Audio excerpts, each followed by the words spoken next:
from that kind of mainstream economic understanding of housing supply and business performance being indicated through financial indicators, profit, turnover margins, that sort of thing, to look at the decision making and the motivations of house builders and how they have changed coming out of the recession and into the recovery.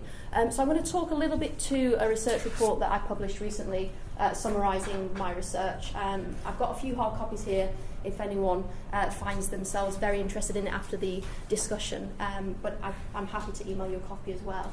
I'm just going to flip to this slide first. I think the most important thing that I want to mention and that came out of the research is that volume house builders themselves are calling for a diversification of supply in house building in the UK. They accept that they're not going to be the ones to solve our housing crisis. They accept that they have a role to play, but they're stepping away from their primary responsibility.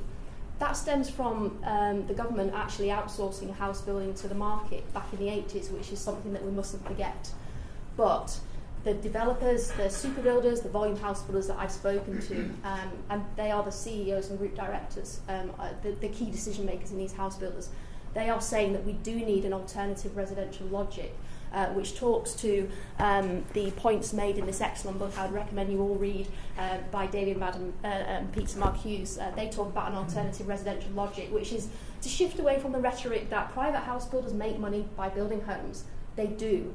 But we need to accept that and think about alternative ways in which we can increase supply. So I just wanted to kind of start off by making that point. I just want to speak also to thinking about the current constraints on house building in terms of SME house builders, so in terms of increasing the diversity of the range and type of housing that we deliver in the UK. There is generally a greater risk and disincentive for small and medium enterprise house builders at the moment in entering and successfully staying in our housing market to produce an owner-occupied, private rented product.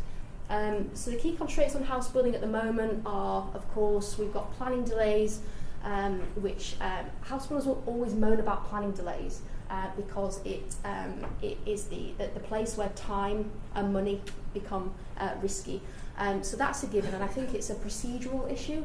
It's not a policy issue. So house builders aren't moaning about policy, they're moaning about the length of time it takes them to get planning, which again talks to the need for a more appropriately resourced planning system to help us deliver the amount of housing that we want to see. Labour activity, so skills and materials are an important constraint, and also development finance.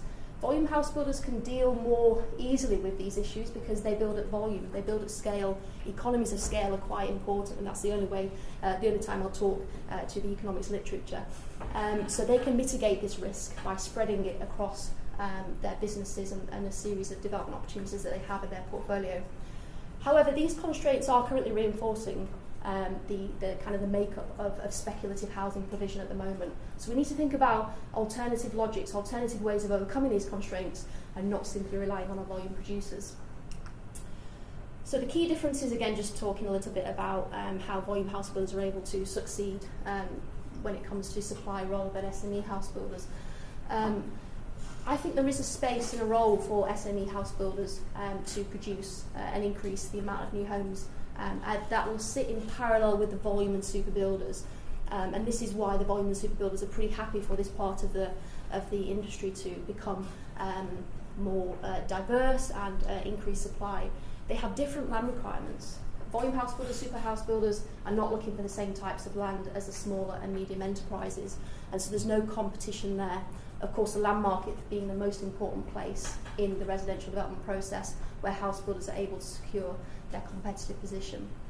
Again, so the size of sites, but the location of sites as well. Obviously, they speak to different markets as well. Volume house builders tend to offer houses at different price points to small and medium enterprises. But there is an opportunity for small and medium enterprises to speak to markets that are emerging that we might see as a way of increasing supply. So looking at the older generation and the downsizer market, and putting aside issues around the psychology of people making the decision to leave their owner-occupied home and move on to a more housing product that's more suitable for extra care and later life living. So they do have a competitive design advantage as well. Obviously, small and medium enterprise houses tend to be, you could argue, more innovatively designed.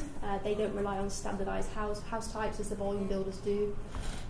But it's worth remembering that the consumer doesn't always value that.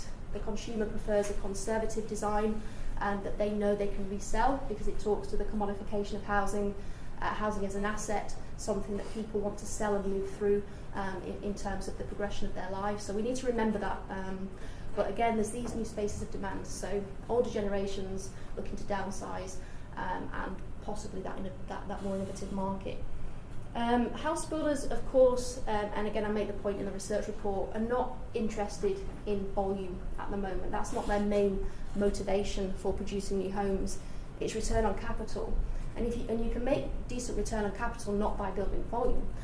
So at the moment we're in a position where our volume house builders are trying to consolidate their business performance that they've managed to pick up in the recovering area, focusing on regions that they are still in, that they didn't leave when they experienced recession, in markets that have a stable and increasing housing market, so predictable prices lead to predictable profits, and then just a focus on those key performance indicators in which the city evaluates them to ensure that they remain financially successful. So there is a difference in the business model, and therefore there's an opportunity for us to try and encourage that form of supply. So yeah, I've spoken to that slide already. So what do I think needs to be done to seek to increase supply to enable a diversification of the business model of producing homes in the UK? Some of the recommendations are in my report. There's a few others as well which talk about increasing local authority funding, but they're mainly for the speculative volume builders. Most importantly, we need to offer land to these builders, and local authorities seeking to focus their housing need on a small number of very large sites and not going to offer an opportunity for SME builders to develop sites in their locations. The reasons why local authorities do this can often be political. It's politically less contentious to focus development on a small number of large sites rather than on a large number of small sites. You're reducing the opportunity for NIMBYism there. So we must have a requirement, or think about having a requirement for local authorities to consider a broader range of housing sites of all sizes to speak to the different types of developers. I do believe that we should think about considering or thinking about giving local authorities use it or lose it powers for mothballed permission sites, and that's the most important part of that sentence, because I do not believe that interfering in the build-out rates of volume house builders is the way to increase supply, because all it does is eat land faster. So you can do that, but you need to allocate more land and put more land onto the production process in order to replace the land that developers are building faster. I think that's a red herring, and a lot of the builders I've spoken to do too, although you might not agree with me in the reasons why they say that. But I think getting rid of these mothball permission sites that are sat perhaps in the ownership of landowners and not necessarily developers, getting them through the system, preferentially selling them or having joint ventures with SMEs is a way to reinvigorate that sector as well. And of course there's the issue of local authority land. Now I'm fully aware that local authorities have to sell their assets at market value for best price, and we might want to think about that being the unintended consequences of that in terms of enabling some land to come forward to assist in this SME builder market. But those are the kind of things that I think, from my perspective, from having spoken to a lot of the volume house builders, most of the volume house builders, as part of my research that we should consider. In terms of further evidence, I think there is scope for us to think about NIMBYism and community cohesion in the sense of thinking about the relationship between the villainous interlopers, the developers who come in and seek to disrupt local communities, and how developers can better place or position themselves in those communities, build trust, and do a better job of selling the benefits of development to local communities. The Home Builders Federation have done a little bit of research around the economic benefits of development. I know a lot of the big volume house builders put that information in their planning statements, but they're very wary of seeking to I suppose, package their information to try and, I suppose, they don't want to come across as trying to, I don't know what I'm trying to say, but I'm thinking about the New Homes Bonus actually, and how developers, when I interviewed them as part of the evaluation of the New Homes Bonus that I was involved in, they were very wary of using that New Homes Bonus in their planning statements because they didn't want it to be seen as a bung.